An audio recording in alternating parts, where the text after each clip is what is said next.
secteur donc de la restauration, un autre secteur qui manque terriblement de visibilité quant à une reprise de ses activités. Souhail Jalil dresse le bilan et l'ampleur de l'impact Covid-19 sur les restaurateurs, mais aussi les attentes de ces professionnels. Le secteur de la restauration, l'un des plus impactés par la pandémie. Avec leur réouverture partielle depuis ce 29 mai, ces commerces ont pu reprendre leurs services de livraison et commandes à emporter. Toutefois, les premières mesures prises par l'État en cette période de crise sanitaire semblent loin de satisfaire les restaurateurs. Ces derniers, réunis au sein de leur fédération nationale, la FNR, ont adressé à la tutelle une série de doléances portant sur différentes mesures de relance d'activité après le confinement. Les préoccupations des restaurateurs concernent avant tout la survie de leurs entreprises et des centaines de milliers d'emplois y afférents, l'accompagnement financier des entreprises de restauration pour la reprise d'activité par un plan de relance du secteur est également exigé et concernant la Caisse nationale de sécurité sociale, la FNR demande l'annulation des cotisations pour toute cette année ainsi que le prolongement de l'indemnité de chômage temporaire jusqu'au 31 décembre 2020. Quant aux taxes, la FNR propose que la taxe professionnelle et celle d'occupation du domaine public soient exonérées pour 2020-2021 et enfin pour les taxes concernant les services communaux. La fédération plaide leur calcul au prorata de l'activité pour l'année 2020 avec une réduction de la TVA à 5 au lieu de 10% à partir de 2021. Et depuis Casablanca par Skype, le président de la Fédération nationale des restaurateurs. Bonsoir Khalid Abadi. Oui, bonsoir, bonsoir. Alors tout d'abord, quel bilan faites-vous de la reprise depuis l'annonce de l'autorisation à la livraison et les services à emporter? Et pourquoi cette décision divise-t-elle au sein de la profession? Mais écoutez, premièrement, ce n'est pas une décision parce que nous sommes des restaurants classés, des restaurants classés à vocation touristique. Donc aujourd'hui, la fermeture des restaurants est lourde de conséquences pour les professionnels. Vous le savez, aujourd'hui, le secteur de la restauration emploie des milliers de salariés, dont la situation est fragile aujourd'hui. Donc, les restaurateurs peinent à cette période de confinement. Certains tentent de s'adapter à cette situation en espérant une réouverture prochaine. Mais d'autres craignent pour leur devenir et appréhendent une reprise difficile. Vous savez qu'aujourd'hui, c'est l'autorisation qui a été donnée par le gouvernement à l'emporter aux restaurants qui doivent et qui sont concernés par l'emporter et la livraison ne sont pas les restaurants classés à vocation touristique aujourd'hui. Il y en a, c'est sûr, mais par nous, les restaurateurs et les restaurants classés ne sont pas concernés par la reprise de l'emporter et la livraison. Parce qu'il y a d'autres professionnels qui font ça. Vous voyez un petit peu. Donc, c'est bien sûr les fast-food, les restaurants qui sont professionnels et qui sont les spécialistes de la livraison, c'est eux qui ont eu cette autorisation pour l'ouverture. Mais nous sommes encore et toujours fermés. Justement, avoir recours à ces services de livraison ou de services à emporter, ou c'est parce que vous n'êtes pas autorisé à le faire? Est-ce par un choix peut-être stratégique aussi, compte tenu des charges et de la rentabilité finalement de ces services? Ben oui, exactement. Parce qu'aujourd'hui, on ne peut pas. Les restaurants classés, premièrement, c'est des restaurants gastronomiques. Deuxièmement, ils ne peuvent pas ouvrir à la livraison. Parce que s'ils ouvrent, ils vont travailler à 30% de leur chiffre d'affaires. Et ils doivent employer 100% leur personnel. Et c'est un gros problème aujourd'hui parce qu'on ne peut pas aujourd'hui ouvrir les restaurants gastronomiques qui sont classés aujourd'hui pour faire de la livraison à l'emporter. C'est impossible. Parce que on ne peut pas rentrer dans nos chiffres. Nous ne sommes pas des restaurants spécialisés dans l'emporter et la livraison. Très bien. Alors, le 30 mai dernier, vous avez adressé un courrier à la ministre du Tourisme lui demandant, vous en tant que fédération bien naturellement, l'adoption de mesures urgentes en soutien aux entreprises du secteur de la restauration. Et je prends un petit bout de ce message. En l'absence d'activité, les entreprises de restauration ne peuvent consentir à s'endetter pour honorer leurs charges incompréhensibles, d'autant plus que les banques voient actuellement en ce secteur d'activité un grand risque de défaillance. Quelles sont les solutions que vous proposez justement pour venir en soutien à ces entreprises? Premièrement, normalement, les mesures annoncées par le gouvernement ne sont pas suffisantes. Et on a soumis nos doléances, c'est vrai, on a soumis nos doléances à monsieur le chef du gouvernement, à madame la ministre du Tourisme et à monsieur le ministre des Finances. Mais aujourd'hui, on n'a pas, le gouvernement, ils nous ont rien dit, ils nous ont pas répondu aujourd'hui pour nos doléances. Nos doléances, c'est vrai, nous sommes dans la catastrophe, une catastrophe générale. Aujourd'hui, on ne peut pas ouvrir pour ouvrir. Vous voyez, on a une année blanche.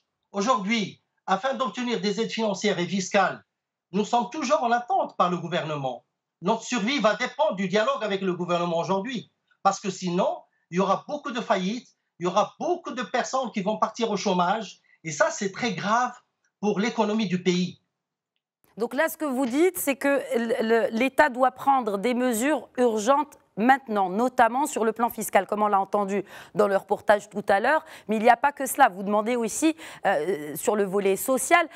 Et cela me ramène à cette question justement de la responsabilité des restaurateurs vis-à-vis de leurs employés. La majorité de ces entreprises ne déclarent pas l'ensemble de leurs employés. Non, je ne suis pas d'accord avec vous parce que, en principe, tous les restaurants à vocation touristique et les restaurants classés, ils sont tous, ils déclarent leurs salariés. Peut-être, c'est ce qu'on appelle les restaurants de rue ou les gargotes qui sont partout, qui ont créé ce phénomène de personnel qui travaille à l'heure ou à la journée. C'est eux que c'est l'informel aujourd'hui et c'est eux qui ne déclarent pas. Nous, on déclare à 90% nos salariés. Parfait. Alors, Khalid Abadi, comment envisagez-vous la relance si le tourisme reste à l'arrêt? Écoutez, nous, premièrement, nous sommes une fédération, il fait partie de la Confédération nationale du tourisme. Et la reprise des restaurateurs classés est liée directement et indirectement au secteur touristique dans les régions. Alors, dans les régions, par exemple, de Marrakech, Fès, Essaouira et d'autres régions, bien sûr, ils sont à 100%, ils travaillent avec le tourisme étranger.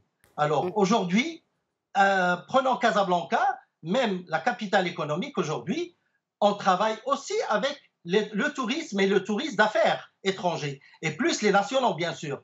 Mais ça ne veut pas dire qu'on ne travaille pas avec le tourisme. Mais même le Marocain aujourd'hui qui vient de Marrakech à Casa ou de Casa à Marrakech, c'est un touriste pour moi. Et c'est un touriste qui est un touriste qu'on doit l'honorer et on doit le bien recevoir dans nos restaurants. C'est très important aujourd'hui. Très bien.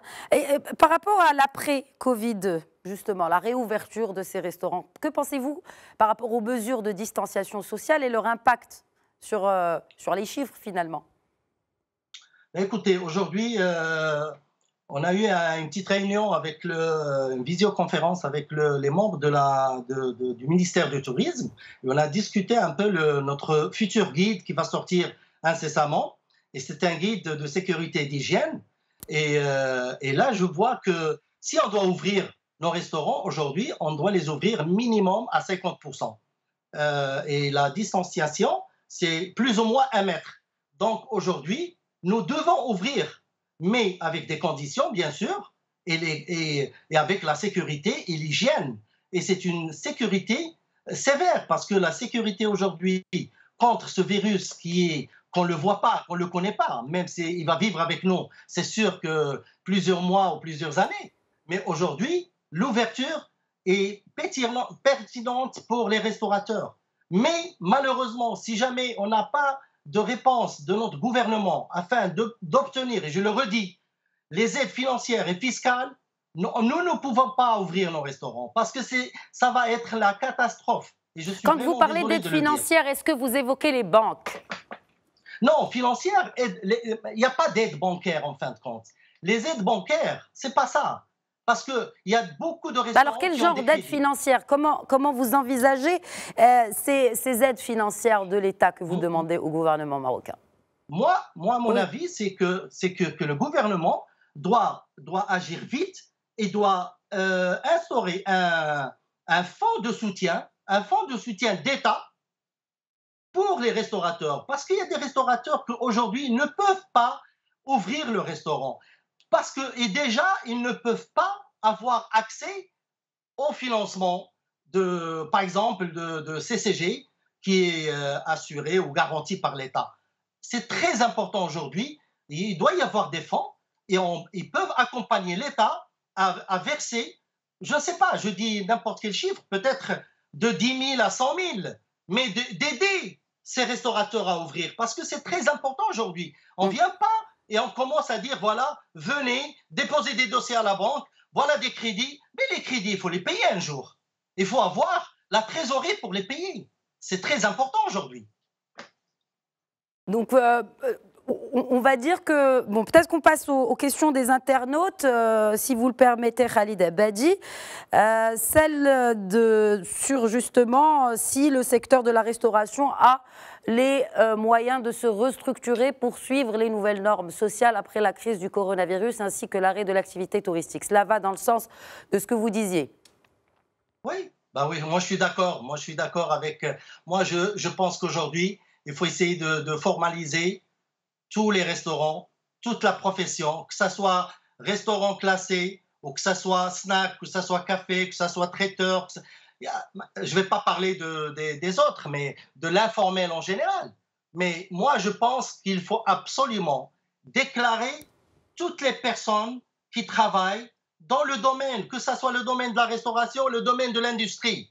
Je suis vraiment désolé, parce qu'il y a des entreprises qui ne déclarent pas. Et ça, il n'y a pas que de côté des restaurateurs, mais il y a les hôteliers, il y a les industriels aussi. Et c'est très important. Si on veut que notre économie et notre gouvernement aillent plus haut, comme ce qui se passe à l'étranger.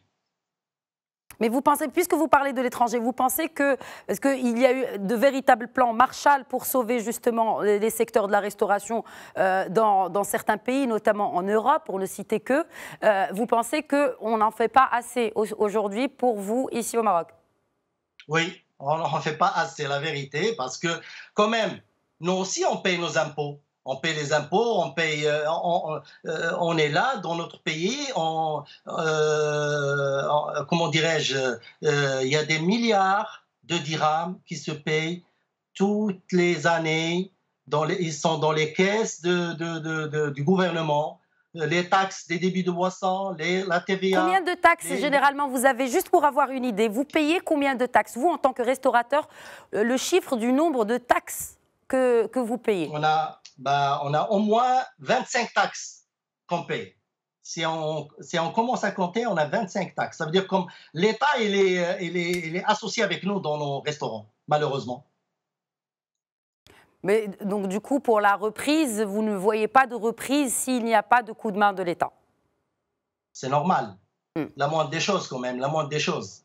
C'est pas, on ne demande pas la lune, mais on demande toujours, nous les restaurateurs, on était le parent pauvre du tourisme. Mais quand même, on emploie pas mal de salariés, on a des dizaines de milliers, on a des centaines de milliers partout au Maroc. Et quand même, il faut absolument que l'État soit là avec nous. On est bien, on aime notre pays et on travaille dans notre pays. Mais il faut que l'État ait ce courage à s'associer dans nos peines aujourd'hui parce qu'on en a besoin. Merci beaucoup Khalid Abadi d'avoir répondu aux questions de Médien TV. Merci, merci.